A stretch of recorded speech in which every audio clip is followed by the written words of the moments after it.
This video teaches you how to do a spelling and grammar check in Microsoft Word. Running a spelling check. Open a project in Microsoft Word. Click Review. This is at the top toolbar between Mailings and View. Click the Spelling and Grammar icon. The Editor panel will open on the right side. You can also press F7 on your keyboard to quickly open the Editor panel. View any errors. The Editor panel will show the nearest spelling or grammar error. Spelling errors will appear in red, while grammatical errors will appear in blue or green, depending on your version. Apply an action. Below the error in the Editor panel, you'll see suggested spellings along with 3 options: Ignore once, ignore all, and add to dictionary. To fix a mistake, click a correction in the suggestion list. If you don't see any suggestions, Word's dictionary was not able to find a similar replacement. You'll need to delete the word and type it again. After you choose an option for the first error, Word will automatically take you to the next.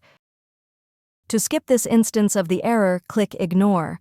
To skip all instances of this error in the document, click Ignore All. If you don't want Word to ever report a certain spelling as incorrect, click Add to Dictionary. Select actions for the remaining errors. When no more errors are found, you'll see a confirmation message that says, "The spelling and grammar check is finished." Be sure to save your document when you're finished. Correcting errors as you type. Open a project in Microsoft Word.